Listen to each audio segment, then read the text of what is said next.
फिर से लेकर आ चुके हैं आप लोगों के लिए सुबह की सभी ताज़ा और बड़ी खबरें एक एक कर आपको सारी खबरों की जानकारी देंगे। आज देश दुनिया में क्या कुछ हो रहा है। दरअसल दोस्तों सबसे पहली जो बिग ब्रेकिंग न्यूज़ आ रही, जी हाँ दोस्तों, आपको बता दें राहुल गांधी का केंद्र सरकार पर बड़ा हमला। बोले चुनाव के वक्त ही जनता की याद आती है नरेंद्र मोदी को। इसके बारे में आपको विस्तार से बताएंगे। वहीं पर दोस्तों अगली बिग ब्रेकिंग में हम आपको बताएंगे दोस्तों, बीजेपी के मंत्री को जी गांव वालों ने जमकर दौड़ाया। बोले गांव में घुसने नहीं देंगे। इसके बारे में आपको विस्तार से बताएंगे। वहीं पर दोस्तों गृह मंत्री अमित शाह की जाटों के साथ मुलाकात, डर गई है बीजेपी की सरकार। जी जमकर हमला बोला है किसानों ने। इसके बारे में आपको बताएंगे। वहीं पर दोस्तों अगली बिग ब्रेकिंग में हम आपको बताएंगे दोस्तों, जी दरअसल आपको बता दोस्तों अब एनडीए और बीजेपी में फूट। दरअसल उत्तर प्रदेश में गठबंधन न होने से अब बीजेपी और एनडीए में फूट मच गई है। इसके बारे में भी आपको विस्तार से बताएंगे। वहीं पर दोस्तों अगली बिग ब्रेकिंग में हम आपको बताएंगे दोस्तों, जी डॉक्टर कफील खान ने लड़ सकते हैं दोस्तों योगी आदित्यनाथ के खिलाफ चुनाव। इसके बारे में भी आपको विस्तार से बताएंगे। वहीं पर दोस्तों ओम प्रकाश राजभर का योगी आदित्यनाथ के ऊपर बड़ा हमला। बोले चल सन्यासी मंदिर में। जी हाँ, इसके बारे में आपको बताएंगे, हड़का दिया है। वहीं पर दोस्तों अगली बिग ब्रेकिंग में हम आपको बताएंगे दोस्तों, जी हाँ दरअसल आपको बता दोस्तों अब यूपी की जी हाँ दोस्तों 163 सीट पर जो यहाँ पर बवाल मच गया। इसके बारे में भी आपको बताएंगे कि आखिर क्या कुछ चल रहा है। वहीं पर दोस्तों अगली बिग ब्रेकिंग में हम आपको बताएंगे दोस्तों, बनारस में प्रधानमंत्री नरेंद्र मोदी का भयंकर विरोध। लोगों ने जी हाँ भगवाधारियों ने सड़क पर उतरकर ही किया विरोध। इसके बारे में आपको विस्तार से बताएंगे। वहीं पर दोस्तों यूपी लखीमपुर खीरी में दोस्तों हो गया बवाल खड़ा। किसान बोले अगर गांव में आए तो यहीं से दौड़ा दिए जाएंगे। दरअसल दोस्तों किसानों पे गाड़ी चढ़ाने के बाद अब लखीमपुर खीरी भाजपा के लिए सबसे मुसीबत वाला जगह बन गई है। इसके बारे में आपको विस्तार से बताएंगे। वहीं पर दोस्तों अगली बिग ब्रेकिंग में हम आपको बताएंगे दोस्तों, जी दरअसल आपको बता दोस्तों अब एक बार फिर से जो है यहाँ पर दयाशंकर पांडे और उनकी पत्नी जो है दोस्तों आपको बता दें वो सुर्खियों में आ गई हैं। दरअसल दोस्तों आपको बता दें अभी कुछ दिन पहले वीडियो वायरल होने के बाद स्वाति सिंह का पत्ता काटकर अब दयाशंकर को टिकट दिया गया है। इसके बारे में आपको बताएंगे सरोजनी नगर से। वहीं पर दोस्तों अगली बिग ब्रेकिंग में हम आपको बताएंगे दोस्तों, अमृतसर में आपस में भिड़ गए। जी हाँ, विक्रम सिंह और सिद्धू पाजी एक ही सीट से लड़ सकते हैं चुनाव। इसके बारे में आपको बताएंगे कैसे जो यहाँ पर भयंकर हंगामा मच गया पंजाब में। वहीं पर दोस्तों जयंत चौधरी को फंसाने की साजिश। जी हाँ, जयंत चौधरी को अपने पाले में करना चाहते हैं गृह मंत्री अमित शाह। इसके बारे में आपको विस्तार से बताएंगे। वहीं पर दोस्तों इमरान प्रतापगढ़ी ने शायराना अंदाज में बीजेपी के ले लिए मजे। जी हाँ, और अखिलेश पर भी साधा है निशाना। बताएंगे क्या कुछ कहा इमरान प्रतापगढ़ी ने। वहीं पर दोस्तों अगली बिग ब्रेकिंग में हम आपको बताएंगे दोस्तों, अखिलेश यादव बोले उत्तर प्रदेश में 5 साल में विकास के नाम पर धोखा किया गया। इसके बारे में भी आपको विस्तार से बताएंगे। वहीं पर दोस्तों कपिल सिब्बल ने, जी हाँ आपको बता दें कपिल सिब्बल ने कांग्रेस पर बोला बड़ा हमला। गुलाम नबी आजाद को दोस्तों पद्मश्री मिलने के बाद जमकर भड़ास निकाली है। इसके बारे में भी आपको विस्तार से बताएंगे। तो सारी खबरें दोस्तों फटाफट अंदाज में देंगे, एक एक कर देंगे। फिलहाल चलिए बढ़ते हैं सबसे पहली और सबसे बड़ी खबर की ओर। दरअसल दोस्तों आपको बता दें बीजेपी को लगने वाला है बड़ा झटका। जी हाँ, उत्तर प्रदेश में राहुल गांधी ने कहा जैसे ही चुनाव आते हैं बीजेपी एक्टिव हो जाती है। जी हाँ, चुनाव से पहले विकास की बात क्यों नहीं करती। दरअसल दोस्तों फिर से एक बार गैस की टंकियों पर 163 रुपये बढ़ा दिए गए, लेकिन सरकार ने जो है यहाँ पर कुछ बात नहीं की। और यही कारण दोस्तों जब यहाँ पर गुस्सा फूटता हुआ नजर आ रहा है। आपको बता दोस्तों अब जो यहाँ पर सरकार और कहीं ना कहीं तो साफ दिखाई दे रहा है कि 163 रुपए बढ़ने के बाद भी न्यूज चैनलों पर इस खबर को नहीं चलाया गया। दोस्तों आपको बता दें गैस सिलेंडर पर योगी आदित्यनाथ ने 163 रुपए बढ़ा दी, जिसके बाद राहुल गांधी हमलावर हो गए। राहुल गांधी का कहना है कि देश में लगातार महंगाई बढ़ती चली जा रही है, लेकिन इस पर कोई बात करने को तैयार ही नहीं है। राहुल गांधी ने कहा कि केंद्र सरकार सिर्फ तभी एक्टिव होती है जब राज्यों में चुनाव आते हैं। इससे पहले सरकार को ना किसान की पड़ी होती ना ही आम जनता की। आखिरकार इस देश में जब चुनाव आते हैं तभी सरकारें क्यों जागती हैं। राहुल गांधी ने कहा कि प्रधानमंत्री नरेंद्र मोदी को अच्छे से पता है कि इन 5 सालों में उत्तर प्रदेश का कोई विकास नहीं हुआ। यहां तक कि दोस्तों लगातार बढ़ते तेल पेट्रोल डीजल के दामों ने आम जनता की कमर तोड़ रखी है। अब दोस्तों गैस की टंकी पर एकदम से 163 रुपये बढ़ जाना उत्तर प्रदेश में, यानी कि आप समझ सकते हैं कि देश में किस तरीके की महंगाई लाई जा रही है। हालांकि उत्तर प्रदेश तो दोस्तों एक राज्य है, एक राज्य में 163 रुपये बढ़ा देना ये बहुत बड़ी बात होती है।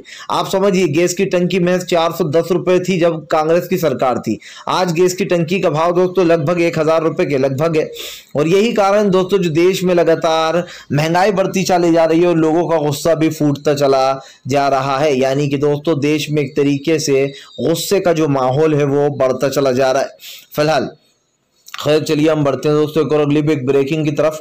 बता दोस्तों अगली जो बड़ी खबर निकल कर आ रही जी हाँ, दरअसल दोस्तों आपको बता दें रेलवे पर जी हाँ दोस्तों जब स्टूडेंट ने किया हंगामा तो योगी सरकार ने दोनों परीक्षाओं को ही रद्द कर दिया। अब आप समझिए दोस्तों, इधर स्टूडेंट जो है वो परीक्षा की गुहार लगा रहे थे, उधर योगी आदित्यनाथ ने परीक्षाओं को ही जो है रद्द कर दिया, जिसके बाद स्टूडेंट का गुस्सा फूट गया। आपको बता दोस्तों कल के स्टूडेंट की जमकर पिटाई की गई, उनको मारा गया, उनको डराया गया। और यही कारण दोस्तों जो भारतीय जनता पार्टी आम जनता के निशाने पर आ गई है। जाहिर सी बात है कि दोस्तों जिस आम जनता के आप वोट लेते हो, अगर उसी जनता को आप मारने लगे और आप दौड़ाने लगे तो जनता के कई सवाल हैं जो आपके ऊपर उठ जाएंगे। आपको बता दूं दोस्तों बीजेपी के ऊपर कई सवाल उठते हुए नजर आ रहा है। जाहिर सी बात है देश की जनता और देश का विकास कहीं ना कहीं रुका पड़ा है। इससे पहले भी दोस्तों इस सरकार के ऊपर कई सवाल उठे हैं, लेकिन जैसे कि मैंने आपको बताया कि फिलहाल जो कुछ भी हो रहा है दोस्तों उसमें सरकार का सबसे बड़ा हाथ है। भारतीय जनता पार्टी ने देश की जनता को महज दोस्तों लूटने के अलावा और कुछ काम नहीं किया है। इससे पहले भी मैंने आपको जो यहाँ पर सरकार की कई चीज़ें बताई थी और यही कारण दोस्तों जो बीजेपी पूरी तरीके से फंस गई है।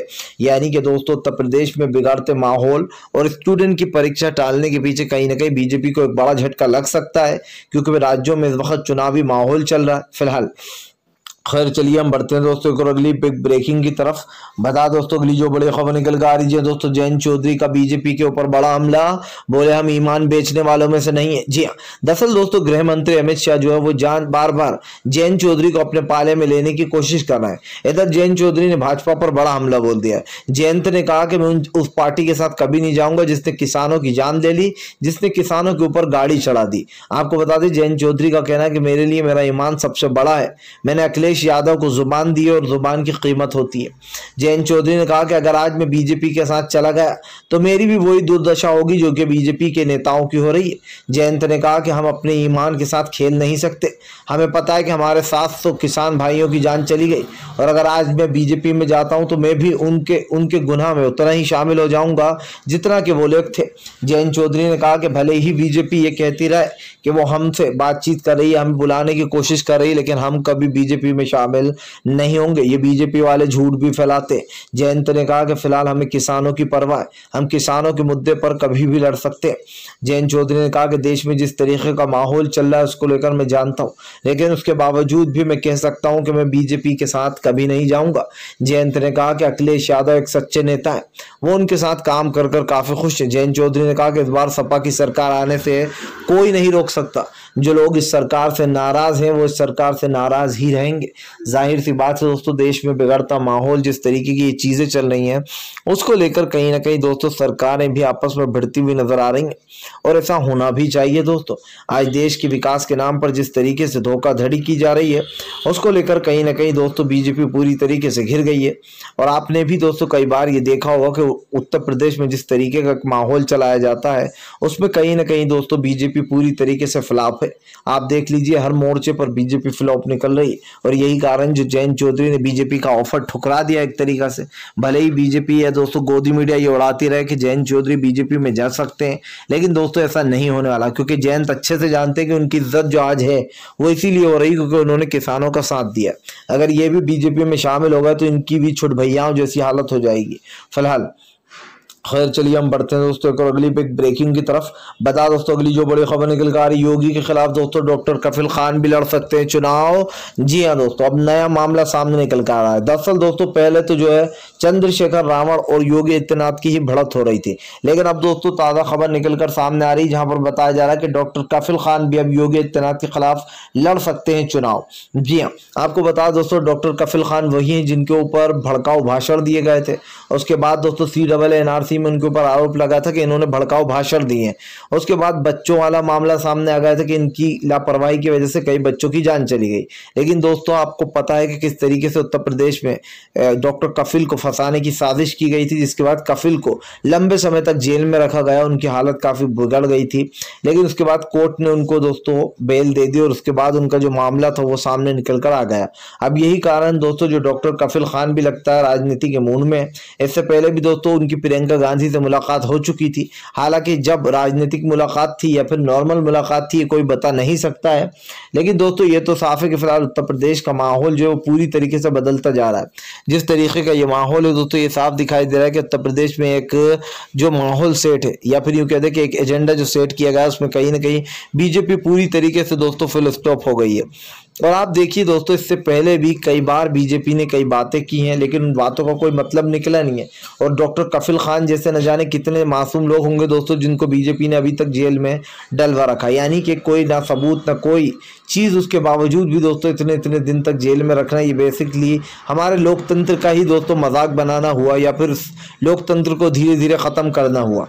फिलहाल खैर चलिए हम बढ़ते हैं दोस्तों एक और अगली बिग ब्रेकिंग की तरफ। बता दोस्तों अगली जो बड़ी खबर निकल कर आ रही है, गुलाम नबी आज़ाद को दोस्तों आपको बता दें मिलेगा पद्मश्री। जी हाँ, दरअसल दोस्तों आपको बता दें पद्मश्री पुरस्कार से नवाजा जाएगा अब गुलाम नबी आज़ाद को। लेकिन दोस्तों जब से गुलाम नबी आज़ाद का नाम सामने आया है पद्मश्री में, तब से बीजेपी में कांग्रेस में सेंध लग गई। जी हाँ, कई कांग्रेस के दोस्तों G3 नेता जो है वो अब गुलाम अली को सिर्फ गुलाम बोल रहा है। जी हाँ, आपको बता दें दोस्तों मामला लगातार बढ़ता चला जा रहा है। बताया जा रहा है गुलाम नबी आज़ाद को जब से पद्म भूषण देने का पुरस्कार का ऑफर किया है दोस्तों, तब से गुलाम नबी आज़ाद की अटकलें तेज हो गई कि क्या वो कांग्रेस को छोड़कर बीजेपी में चले जाएंगे। आपको बता दोस्तों हालांकि गुलाम नबी आज़ाद ने 10 बार भी कहा है कि वो कभी भी बीजेपी में शामिल नहीं होंगे, वो पक्के कांग्रेसी हैं। लेकिन दोस्तों सब लोग जानते हैं गुलाम नबी आज़ाद और प्रधानमंत्री नरेंद्र मोदी की काफ़ी अच्छी दोस्ती है और यही कारण जो अब गुलाम नबी आज़ाद के ऊपर कई सवाल उठते हुए नज़र आ रहे हैं। लेकिन इन सवालों में दोस्तों कितनी सच्चाई है कितना झूठ है ये तो आने वाला दिन ही बताएगा। लेकिन हम एक चीज़ कह सकते हैं दोस्तों कि फिलहाल देश में एक तरीके का जो माहौल बनाकर रखा है उससे कहीं ना कहीं बीजेपी को बड़ा झटका लगता हुआ नज़र आ सकता है, क्योंकि देश की जनता इस वक्त जो कर रही है वो आपके और हमारे सामने ही है। फिलहाल खैर चलिए हम बढ़ते हैं दोस्तों एक और अगली बिग ब्रेकिंग की तरफ। बता दोस्तों अगली जो बड़ी खबर निकल कर आ रही है, दरअसल दोस्तों आपको बता दें भारतीय जनता पार्टी के ऊपर ओम प्रकाश राजभर का जमकर हमला, बोले चल सन्यासी मंदिर में। जी हाँ, दरअसल दोस्तों आपको बता दें ओम प्रकाश राजभर ने एक पुराने गाने को गाते हुए योगी आदित्यनाथ को घेर लिया। जी हाँ, आपको बता दें दोस्तों और जो यहाँ पे जिस तरीके से ओम प्रकाश राजभर ने बीजेपी के कई नेताओं को पार्टी से उड़ा लिया, अब उसी तरीके से दोस्तों ओम प्रकाश राजभर ने एक बार फिर से योगी आदित्यनाथ के ऊपर हमला बोलते हुए कहा, बोले फिलहाल चल सन्यासी मंदिर में। जिसके बाद दोस्तों ये वीडियो सोशल मीडिया पर वायरल हो गया। जाहिर सी बात है दोस्तों कि इस वक्त कई सवाल खड़े हो रहे हैं बीजेपी के ऊपर।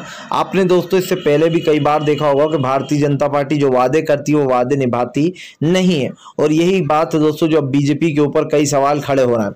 इस सवाल का मतलब भी मैं आपको समझा दूं दोस्तों कि दरअसल उत्तर प्रदेश में एक अलग ही टाइप का एजेंडा चलाया जा रहा है, जिसको लेकर ओम प्रकाश राजभर ने बताया कि बीजेपी में जितने भी लोग अपने आप को पंडित कहते हैं वो लोग झूठे हैं। जी हाँ, क्योंकि कभी भी दोस्तों आप देख लेना सन्यासी लोग जो यहाँ पर चुनाव नहीं लड़ते, जितने भी संत लोग हैं सच्चे संत जो हैं वो चुनाव नहीं लड़ते, वो राजनीति में आते ही नहीं है। लेकिन योगी आदित्यनाथ का जो ढोंग है दोस्तों लोगों के सामने आ चुका है। जिस तरीके से वो बाबा बनने की कोशिश करते हैं उनका यही राज दोस्तों ओम प्रकाश राजभर ने खोल दिया। ओम प्रकाश राजभर ने साफ कहा कि फिलहाल इन जैसे पोंगा पंडित इधर उधर घूमते। जी हाँ, ओम प्रकाश राजभर ने कहा कि फिलहाल योगी आदित्यनाथ सिर्फ लोगों की आंखों में धूल झोंकने का काम कर रहा है। अगर इनको इतनी दलित और पिछड़े समाज की पड़ी थी तो पिछले 5 साल से कर क्या रहे थे। जी हाँ, अब सबको बुलाया जाएगा, दलितों को खाना खिलाया जाएगा, उनके घर जाकर खाया जाएगा, ये सब कुछ नाटक बंद कर दे योगी आदित्यनाथ। आपको बताता चलो दोस्तों जमकर ओम प्रकाश राजभर ने हमला बोलते हुए कहा कि फिलहाल बीजेपी के नाटक खूब देख लिए, अब और नहीं चलने वाले ये नाटक। जाहिर सी बात है दोस्तों सरकार जो कार्यक्रम कर रही है, जो नृत्य कर रही है वो साफ दिखाई दे रहा है। जी हाँ, इसको एक नृत्य और नाटक ही कहा जाएगा। जो लोग नाटक करते हैं उनका नाटक साफ दिखाई देता है। फिलहाल खैर चलिए हम बढ़ते हैं दोस्तों एक और अगली बिग ब्रेकिंग की तरफ। बता दोस्तों अगली जो बड़ी खबर निकल कर आ रही, जाटों से मिले गृह मंत्री अमित शाह। तो दोस्तों आपको बता दें जमकर लोगों ने लिए मौत। जी हाँ, बोले अब जाटलैंड में मिलने जा रहा है। दरअसल दोस्तों आपको बता दें, गृह मंत्री अमित शाह जाटलैंड के सारे नेताओं से मिले, लगभग 100 नेताओं से मिले। आपको बता दोस्तों, जाटलैंड का जो डर है वो बीजेपी के दिमाग में घुस चुका है। जाहिर सी बात है दोस्तों, जाटलैंड एक बड़ा जो है ये कह सकते हैं कि एक बड़ा कुंभा है और जाटलैंड से काफी वोट निकलकर सामने आते हैं।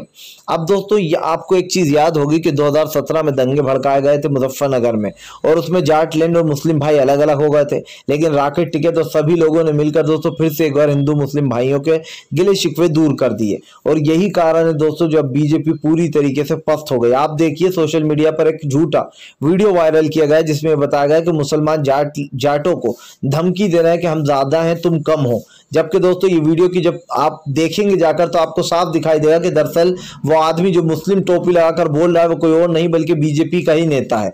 जी हाँ, और इस तरीके की वीडियो दोस्तों अब आपको 1000 देखने को मिलेंगे सोशल मीडिया पर, क्योंकि बीजेपी एक चीज अच्छे से जान चुकी है, जाटलैंड में उसको बड़ा झटका लग रहा है। लखीमपुर खीरी में दोस्तों वोट मिलते हुए नजर आने वाले हैं नहीं, क्योंकि उत्तर प्रदेश की हालत दोस्तों बद से बदतर हो चुकी है। आप देखिए पिछले 5 साल में विकास के नाम पर लोगों को धोखा दिया गया। विकास तो की छोड़ दीजिए, लेकिन जिस तरीके के जो हालात बना रखे हैं उससे सबसे पहला सवाल ही ये उठता है कि बीजेपी में सेंध लग गई है, यानी कि भाजपा के कई नेताओं में फूट मच चुकी है और कई नेताओं ने अपना इस्तीफा थमा दिया है। अब ये मामला भी दोस्तों सामने ही निकल कर आया है, जिसमें हमने आपको साफ साफ बता दिया है। फिलहाल खैर चलिए हम बढ़ते हैं दोस्तों को अगली बिग ब्रेकिंग की तरफ। बता दोस्तों अगली जो बड़ी खबर निकल कर आ रही, स्वाति सिंह को दिया बीजेपी ने झटका, गलती किसी की दोस्तों लेकिन भुगतना किसी को पड़ेगा। जी हाँ, दरअसल दोस्तों आपको बता दें सरोजनी नगर यहाँ से दोस्तों स्वाति सिंह और उनके पति दया शंकर और एक और 3 उम्मीदवारों ने दोस्तों एक ही सीट से लड़ने की बात कही, लेकिन दोस्तों अब सुनने में आ रहा है कि बीजेपी ने स्वाति सिंह का पत्ता काट दिया। अब ये स्वाति सिंह कौन है? स्वाति सिंह वो है दोस्तों जिनका परसों एक ऑडियो वायरल हुआ था जिसमें वो कहती हुई नजर आ रही थी कि मेरा पति और उनका भाई मुझे मारते हैं, अगर पता चल गया उन लोगों को कि मैंने आपसे फोन पर बात की है तो मेरा पति दयाशंकर मुझे बहुत मारेगा। जिसके बाद दोस्तों बताया जा रहा है कि पूरी बीजेपी स्वाति सिंह से नाराज है और जो है यहाँ पर उनके पति को टिकट दे दिया जाएगा सरोजनी नगर से और उनका काट दिया गया। अब आप समझिए दोस्तों, मारता पति है लेकिन निकाला किसको गया दोस्तों पार्टी से? स्वाति सिंह, यानी कि दयाशंकर की पत्नी को टिकट नहीं दिया गया। यहां पर 2 सवाल खड़े होते हैं दोस्तों। पहला सवाल कि बीजेपी जो है लेडीजों का दिखावा बंद कर दे कि हम महिलाओं के साथ हैं। दूसरी बड़ी बात दोस्तों, बीजेपी उन लोगों का साथ देती है जो लोग प्रताड़ित करते हैं अपनी पत्नियों को या अपनी फैमिलीज को या फिर दोस्तों बाहर वाले लोगों को। आप देखिए कि दयाशंकर अपनी पत्नी स्वाति सिंह को मारता है, उसका भाई भी मारता है, लेकिन उसके बाद भी दोस्तों स्वाति सिंह का साथ देने के बजाय दयाशंकर को टिकट दे दिया गया। इससे ये साबित होता है दोस्तों कि बीजेपी की मानसिकता क्या है, बीजेपी क्या सोचती है और वो क्या करती है। इन बातों को अगर दोस्तों हम ध्यान से सुने और या फिर सोचे तो आप समझ सकते हैं कि बीजेपी इस वक्त देश में क्या कर रही है। क्योंकि दोस्तों ये तो आप साफ हो जाता है कि भैया जब आप दयाशंकर को वो दे रहा हो वोट तो फिर इसका मतलब ही क्या है दोस्तों, यानी कि देश में एक सांप्रदायिकता बनाना और एक माहौल को दोस्तों बिगाड़ने की जो पूरी कोशिश है वो बीजेपी ने पूरी तय कर रख ली है कि भैया देश में किस तरीके का माहौल रहेगा और हम उन्हीं चीजों को करेंगे जो चीज हमें समझ में आती है। अब आप समझ लीजिए दोस्तों कि आज जो देश में हो रहा है उसको लेकर कहीं ना कहीं बीजेपी पूरी तरीके से घिर चुकी है। फिलहाल खैर चलिए हम बढ़ते हैं दोस्तों एक और अगली बिग ब्रेकिंग की तरफ। बता दोस्तों अगली जो बड़ी खबर निकल कर आ रही है, दरअसल दोस्तों आपको बता दें अमृतसर में दोस्तों एक ही सीट पर चुनाव लड़ेंगे सिद्धू पाजी और विक्रम मजेठिया। अब आप सोच रहे होंगे विक्रम मजेठिया कौन है? दोस्तों ये विक्रम मजेठिया वही है जिसने सिद्धू पाजी के ऊपर कई गंभीर आरोप लगाए। जी हाँ, आपको बता दें विक्रम मजेठिया को अभी गिरफ्तार किया गया था, बेल पर छूटा है। अब दोस्तों बताया जा रहा है कि अमृतसर से सिद्धू भी चुनाव लड़ने जा रहा है और सिद्धू पाजी के साथ साथ दोस्तों विक्रम मजेठिया जो है वो भी उत्तर प्रदेश बोल रहा हूं कि दोस्तों वो भी अमृतसर से चुनाव लड़ने जा रहा है, यानी कि दोस्तों आपस में ही दोनों भिड़ते हुए नजर आ रहे हैं। दरअसल आपको बता दें विक्रम मजेठिया के इल्जाम है कि सिद्धू उनके घर पर बार बार पुलिस भेज रहा है और उनकी माता जी को परेशान कर रहा है जबकि वो कोर्ट में थे। लेकिन वहीं दूसरी तरफ सिद्धू पाजी का कहना है कि फिलहाल ये सब कुछ अमरिंदर की चाल है और ये सब लोग मिलकर ये सब कुछ चाले चल रहा है, यानी कि दोस्तों अब माहौल बिगड़ने वाला है पंजाब का और पंजाब में राजनीति गर्म हो चुकी है। जाहिर सी बात है दोस्तों कि कांग्रेस ने पंजाब के लिए काम अच्छा किया है और यही बात है कि कहीं ना कहीं एक बार फिर से सत्ता में आती हुई कांग्रेस ही दिखाई दे रही है। लेकिन इस बात को भी दोस्तों झुटलाया नहीं जा सकता है कि आप देखिए, पिछले रिकॉर्ड की बात कर रहा हूं दोस्तों, पिछले रिकॉर्ड उठाकर आप देख लीजिए, बीजेपी ने देश में जो माहौल बनाया है दोस्तों, वो माहौल क्या कहता है? वो माहौल कहता है दोस्तों कि उत्तर प्रदेश में सांप्रदायिकता, पंजाब में दोस्तों सांप्रदायिकता, और बीजेपी वहां भी जहर घोलने की कोशिश कर रही है। पहले पंजाब को बदनाम किया गया सिक्योरिटी वाले मामले को लेकर, अब दोस्तों कैप्टन अमरिंदर सिंह बीजेपी की बी पार्टी बन चुके हैं। तो पंजाब की सियासत तो वैसे ही गर्म हो चुकी थी जब से अरविंद केजरीवाल ने एंट्री मारी थी। अब देखना होगा कि सत्ता पर काबिज कौन पाएगा। फिलहाल वीडियो अच्छा लगे तो लाइक करें, चैनल पर पहली बार आए सब्सक्राइब करें, पास में एक घंटी आएगी उसको भी दबा दें, ताकि हमारे हर वीडियो की जो अपडेट है दोस्तों वो आपको मिल पाए और हम दोस्तों आपके साथ इसी तरीके से जुड़े रहें।